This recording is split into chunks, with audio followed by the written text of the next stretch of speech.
매일 아침 6시 반. 도심의 회색빛 건물들이 하품을 하듯 천천히 불을 켜기 시작할 무렵 나는 늘 같은 시간, 같은 장소에서 그를 만난다. 출근길에 가장 먼저 마주치는 사람. 그는 바로 건물의 경비 아저씨였다. 네이비색 제복에 딱 떨어지는 모자를 쓰고 출입구 앞에 정자세로 서 있는 그 모습은 마치 건물 자체의 수호자처럼 보였다. 그의 동작은 정확했고 표정은 항상 차분했으며 어떤 날은 살짝 미소까지 띠고 있었다. 눈이 오나 비가 오나 한여름의 찜통 더위에도 한겨울에 살을 내는 바람에도 그 자리는 단 한 번도 비워진 적이 없었다. 그는 늘 거기 있었다.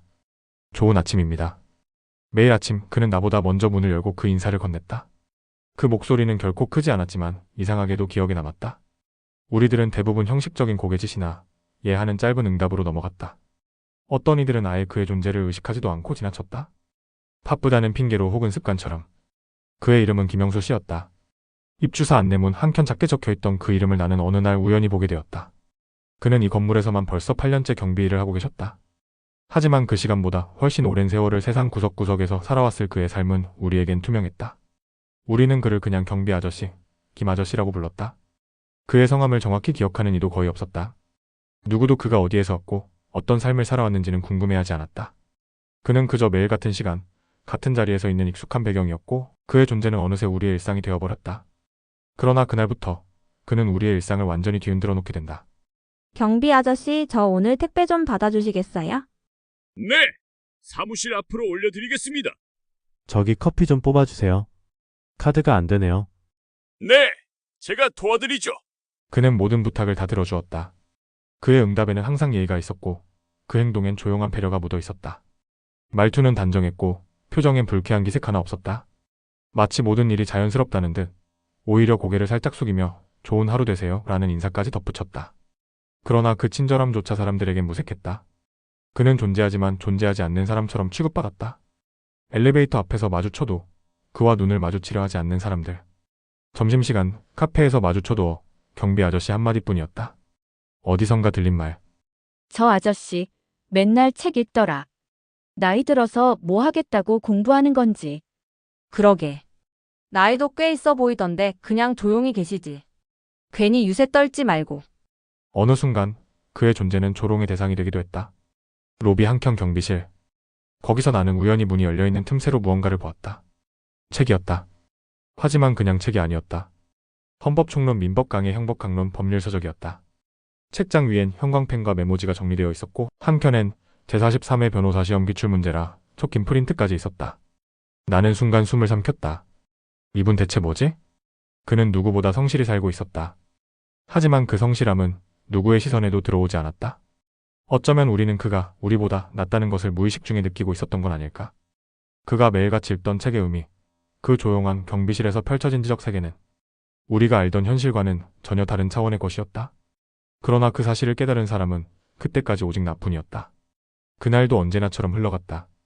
커피향이 로비를 맴돌고 엘리베이터 앞에는 사람들의 짧은 한숨과 조급한 발걸음이 가득했다. 그런데 그날 오후 갑자기 빌딩 내 입주한 로펌.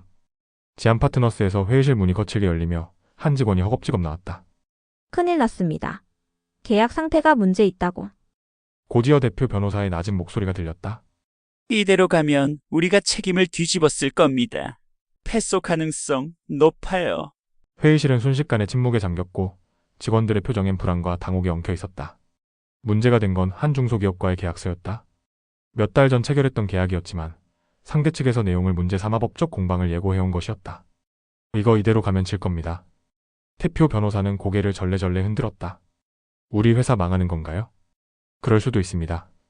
그러던 그날 밤 늦게까지 야근을 하던 나는 우연히 경비실 앞을 지나게 되었다. 평소 같으면 문이 살짝 닫혀 있을 그곳. 그날따라 문틈이 조금 더 열려 있었다. 무심코 눈을 돌린 순간 나는 그 안에서 무언가 믿기 힘든 장면을 보았다. 김영수 씨가 누군가와 전화통화를 하고 있었다. 아니야, 조항 제4조의 항의에 위반 소지가 있어. 그쪽 변호인이 이 부분을 물고 늘어지면 곤란하지. 그의 어조는 놀라울 만큼 차분했고 무엇보다 확신에 찼다. 그는 서류를 펼쳐놓고 마치 법정에서 전략을 짜듯 펜으로 무언가를 표기하고 있었다. 그 문장은 상호 합의하에라고 적혀있지만 실제 협의 기록이 부재하니까 상대 측이 이를 제기하면 우리는 불리해. 나는 그 순간 멈춰섰다. 그의 목소리엔 망설임도 추측도 없었다. 확신과 경험에서 나오는 힘있는 말이었다. 이건 단순한 독학자의 목소리가 아니야. 경비실이라는 작은 공간이 갑자기 법률 전략실처럼 보였다. 그의 표정은 익숙하고 그의 손놀림은 훈련된 전문가의 것이었다. 나는 서서히 의심을 품기 시작했다. 도대체 이 사람은 누구지? 며칠이 흘렀다. 로펌 지안 파트너스의 대표는 사건을 해결하기 위해 급하게 외부 자문을 찾아 나섰다. 이름 있는 법률 자문가와 교수, 전문 로펌까지 연락했지만 돌아오는 대답은 하나같이 미적지근했다. 계약서 문구가 애매해서 승소는 어렵습니다. 이건 상대 측에서 악의적으로 걸고 넘어진다면 장기전 될 겁니다. 태표는 점점 깊은 수렁에 빠져들었다. 그때 누군가의 한마디가 사무실을 울렸다. 차라리 김 아저씨한테 물어보자니까. 그분 뭔가 이상해. 지난번에도 그거 민법 몇 조 몇 항 줄줄이 외우셨잖아요. 처음엔 웃음 섞인 농담이었지만 태표는 순간 고개를 들었다. 혹시 진짜로? 결국 대표는 결심했다. 점심시간 로비로 내려가 경비실 문을 노나크 없이 살짝 열었다. 김 아저씨, 잠깐 실례해도 될까요?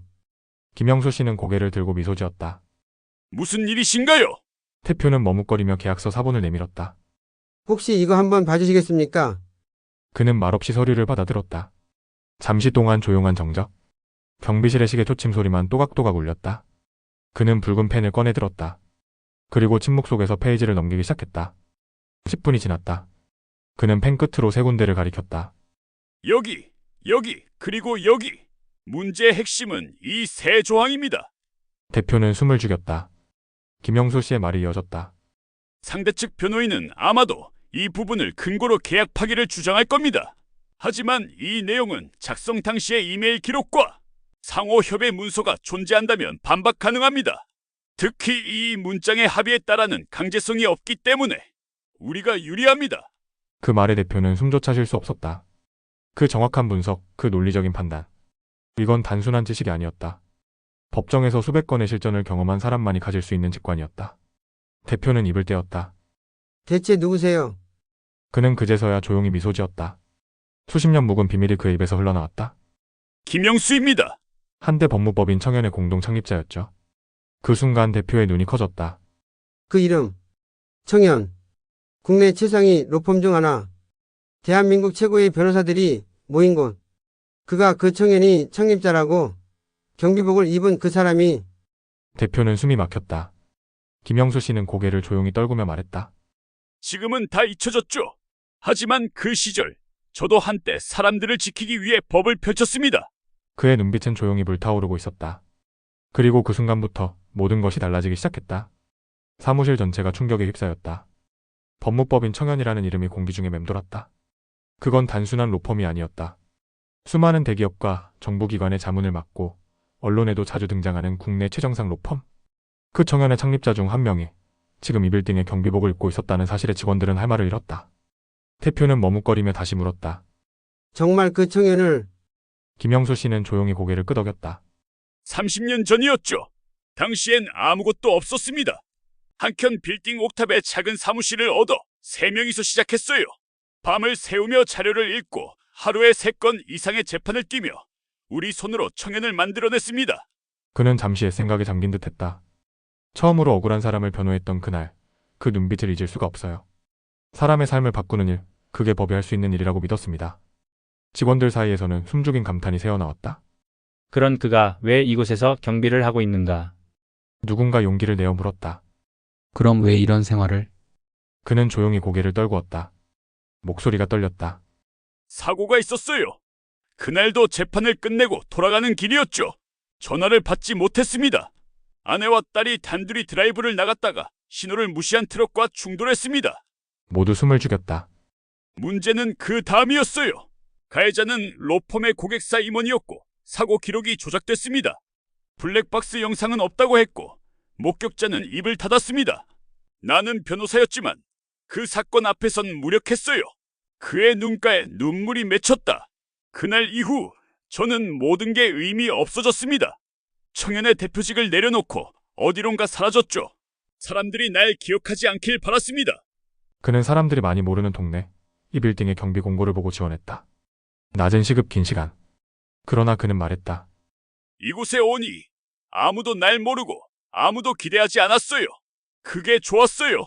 그의 고백은 마치 오래된 우물에서 길어올린 진실처럼 묵직하고 슬펐다. 그리고 그 고요한 진실은 사람들의 마음을 천천히 움직이기 시작했다. 그 사건 이후 건물 전체 분위기는 달라졌다.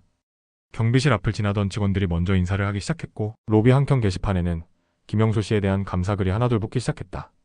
어느 날 입주사 대표들이 모여 그를 초청했다. 직원들에게 법에 대해 조금 설명해 주실 수 있을까요? 그는 당황했지만 고개를 끄덕였다. 그리고 일주일 후 회의실에는 수십 명의 직원들이 모였다. 상식으로 알아야 할 법률 이야기 그가 정한 주제였다. 그날 그는 화이트보드 앞에 섰다. 정장 대신 깔끔한 셔츠와 카디건을 입고 붉은 펜을 들고 말을 이었다. 계약서 작성 시 주의할 점, 이자율의 허용 한도, 소액 사기의 기준, 이런 것들을 알고 있으면 여러분의 삶이 달라질 수 있습니다. 그의 말은 단호했지만 따뜻했다. 비전문가에게도 쉽게 이해되도록 비유와 예시를 곁들여 설명했다. 2시간이 넘도록 그 어느 누구도 자리에서 일어나지 않았다. 그의 강연은 단순한 정보 전달이 아니었다. 삶의 지혜였고 세상을 향한 애정이었다. 그날 이후 경비실 책장은 작은 도서관이 되었다. 직원들은 그가 읽던 법률 서적을 하나씩 빌려가기 시작했다. 책 표지 안쪽에는 그가 남긴 짧은 메모들이 적혀 있었다. 제사 13조, 여기 조항은 특히 주의하세요. 이 사건과 비슷한 케이스가 있었죠. 2007년 서울지법 판례. 그 작은 글귀들에서 사람들은 그의 진심을 읽었다. 그리고 그의 자리, 경비실 앞엔 어느새 커피 한 잔, 따뜻한 메모, 작은 간식들이 놓이기 시작했다. 누군가는 그에게 정중히 고개를 숙이며 인사했다. 좋은 아침입니다, 김 변호사님. 그는 조용히 웃으며 답했다. 그냥 김경비입니다. 저는 여기서 지금 이대로가 좋습니다. 그의 미소에는 모든 것을 받아들이고 그 속에서의 가치를 찾아낸 사람만이 가질 수 있는 평온함이 있었다. 그는 여전히 로비를 청소하고 택배를 정리하고 문을 연다. 그러나 이젠 그를 바라보는 모든 이의 시선에 존경이 담겨 있었다. 그는 사람들 사이에서 다시 빛나는 이름이 되었다.